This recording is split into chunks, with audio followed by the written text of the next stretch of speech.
صحابیہ کا نام ہے ام سلیم رضی اللہ تعالیٰ عنہ۔ ان کو نکاح کا پیغام بھیجا ابو طلحہ رضی اللہ تعالیٰ عنہ۔ ابھی یہ مسلمان نہیں ہوئے، نکاح کا پیغام بھیجا، منگنی کی بات چل رہی ہے۔ تو ام سلیم کیا کہتی؟ آج بھی بڑے عجیب و غریب، اللہ تعالیٰ سب کے ایمان کی حفاظت فرمائے۔ مسلمان کے لیے ایمان سے بڑھ کے قیمتی کوئی چیز نہیں، یہ سب سے قیمتی چیز، باقی سب چیزیں اس کے بعد۔ لیکن بعض لوگ ان خواہشوں کی غلامی میں اپنے ایمان کا سودا کرنا مسئلہ ہی کوئی نہیں سمجھتے، کہتے ہیں یہ تو پرسنل میٹر ہے، اس کو تو کسی کھاتے میں رکھو ہی نہ۔ ام سلیم کو ابو طلحہ نے کہا کہ میں اب سے شادی کرنا چاہتا ہوں۔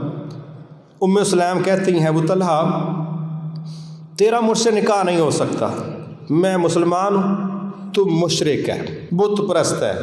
ہاں میری ایک بات سن، وہ جو بت جس کی تو پوجا کرتا ہے، کیا وہ فلاں حبشی غلام نے لکڑی سے تراش کے خود اپنے ہاتھوں سے نہیں بنایا؟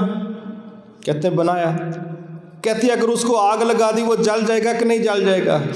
کہتے ہیں جل تو جائے گا۔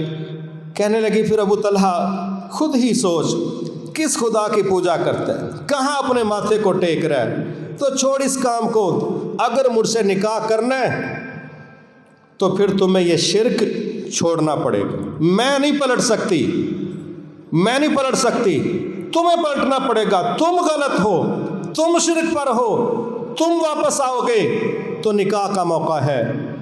کہتا ہے مجھے سوچ کے فیصلہ کرنے کا موقع دے۔ گھر چلے گئے، پھر آئے کسی دن، ام سلیم نے پھر وہی بات سنائی، پھر انہوں نے ایک پیکج پیش کر دیا۔ حالانکہ عربوں میں حق مہر بہت بڑی ایک اہم قیمتی متاع ہوتی ہے عورت کی، کیونکہ وہاں پر حق مہر بہت زیادہ طے پاتے۔ آج بھی عربوں میں جو وہاں شادیاں لیٹ ہوتی ہیں، وہاں پر اس کی ایک وجہ یہ ہے کہ حق مہر بہت زیادہ ہے۔ تو ام سلیم نے پھر اگلی ملاقات پر پھر یہی بات کی، کہنے لگی پہلی بات تو یہ ہے کہ ایمان پر کوئی سودا نہیں۔ اللہ اکبر۔ دوسری بات کہنے لگی چلیں ایک اور پیشکش کرتی ہوں، کیونکہ آپ ایک اچھے انسان ہیں مگر یہ خرابی ہے، اس کو ڈیلیٹ کرو۔ اگر آپ اسلام قبول کر لو، میں حق مہر میں آپ سے کچھ وصول نہیں کروں گی، تیرا اسلام قبول کرنا ہی میرا حق مہر ٹھہرا۔ یہ اس دور کا بہت بڑا پیکج تھا، آج بھی عربیوں میں یہ بہت بڑا پیکج ہے۔ کہنے لگے ٹھیک ہے مجھے قبول ہے۔ اللہ تعالیٰ نے ان کو توفیق دی۔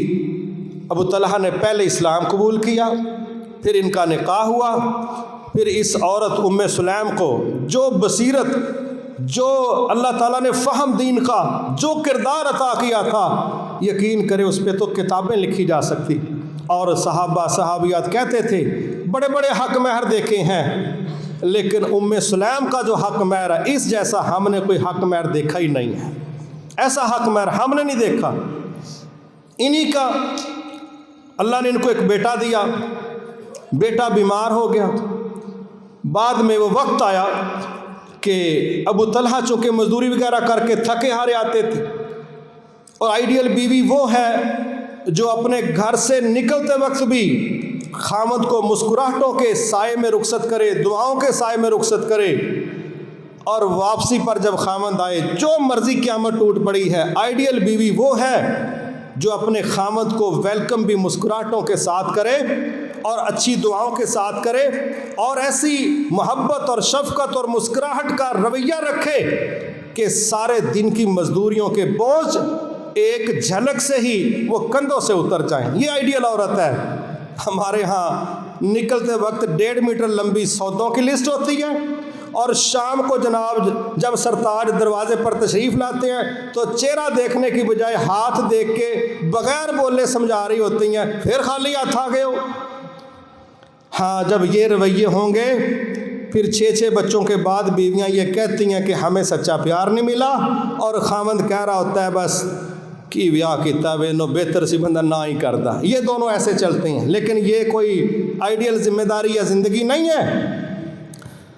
خاوند تھکا ہارا گھر آیا، بہت بڑا کام حادثے والا گھر میں ہو چکا ہے، لیکن چونکہ یہ دین تھا، یہ تربیت تھی، یہ اصلاح تھی، یہ فہم تھا، یہ نبی کی شاگردیں ہیں۔ خاوند گھر آیا، پوچھتا ہے ام سلیم بیٹے کا کیا حال ہے؟ کوڈ ورڈ میں کہتی ہے پہلے سے سکول میں ہے، پہلے سے سکول میں ہے۔ کہتے ہیں چلیں اس کا مطلب ہے پہلے تکلیف میں زیادہ تھا، اب راحت میں ہے۔ ان کو نہیں پتہ چلا کہ وہ کیا کہہ گئی۔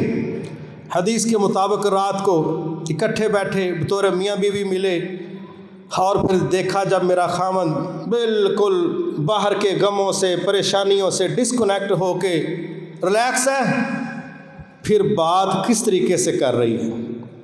کہتی ہے ابو طلحہ ایک بات بتاؤ، اگر ہمیں کوئی چیز ادھار دے اور پھر وہ واپس مانگ لے تو کیا وہ چیز اس کو دے دینی چاہیے؟ ابو طلحہ کہتے ہیں بالکل، اس کی مہربانی کہ اس نے ہم پر اعتماد کیا، معاشرے میں ہماری عزت بڑھائی کہ یہ ایماندار لوگ ہیں، تو اس کی وہ چیز اس کو واپس کرنی چاہیے۔ کہتی ہے پھر جو اللہ نے ہمیں امانت دی تھی وہ واپس لے لی ہے۔ کہنے لگے میں سمجھا نہیں۔ کہتی ہیں بیٹا ہمیں جو اللہ نے دیا تھا وہ اللہ نے ہم سے واپس لے لیا۔ کہتے ہیں کیا مطلب؟ کہنے لگے کہ بیٹا وفات پا گیا۔ کہتے ہیں کب کا؟ کہنے لگی وہ تو دن کو ہی وفات پا گیا۔ تو کہنے لگے پھر یہ جو ہمارا ابھی کردار گزرا ہے بطور میاں بیوی اور تو نے مجھے بتایا ہی نہیں اس انداز میں، یہ کیا طریقہ کار ہے؟ وہ پریشان ہو گئے کہ بیٹے کی ڈیڈ باڈی گھر پڑی ہے اور یہ عورت میرے ساتھ میری ریلیکسیشن کے لیے، میرے غم کو کم کرنے کے لیے یہ جو اس نے انداز اختیار کیا، شاید ہم نے کوئی غلط کام کیا۔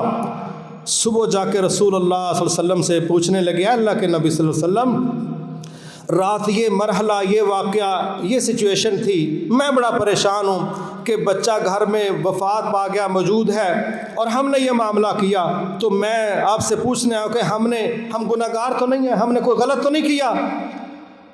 آپ نے اس کو غلط بھی قرار نہیں دیا اور پوچھا کہ بطور میاں بیوی اکٹھے ہوئے ہو؟ کہنے لگے جی ہوئے ہیں۔ آپ نے اس صبر کے نتیجے میں جو اس عظیم عورت نے پیش کیا، خاوند کی راحت کا بھی خیال رکھا اور ایک صدمے کو ہینڈل کرنے میں کمال کی مینجمنٹ پیش کی، آپ نے دونوں کے لیے خیر کی دعا کی، برکت کی دعا کی، سرٹیفائی کر دیا کہ تیری بیوی کا رویہ درست تھا۔ صحابہ کہتے ہیں پھر اللہ تعالیٰ نے بعد میں ان کو ایک روایت کے مطابق 3 بیٹے، ایک کے مطابق 9 بیٹے دیے، اور وہ سب کے سب قاری اور حافظ قرآن تھے۔ اور وہ 9 بیٹوں کا جو اگلا سٹیپ تھا، چونکہ وہاں نسب کا بڑا یاد رکھا جاتا تھا، وہ 9 بیٹوں کا اگلا سٹیپ جو تھا وہ تاریخ کے مطابق 80 بیٹوں پر مشتمل تھا اللہ کی توفیق سے۔ تو میرے محترم بھائیوں، جب خاندان میں کوئی بھی عورت کسی بھی ذمہ داری پر وہ فائز ہو اور اس کی تربیت درست ہے، انشاءاللہ سمجھیں بہت کچھ سنبھالنے میں آپ کو مدد مل سکتی۔ لیکن اگر ہم یہ اپنے حصے کا کام نہیں کریں گے تو پھر اس کا نقصان ہے۔ مایوس مت ہونا امیدوں کے سمندر میں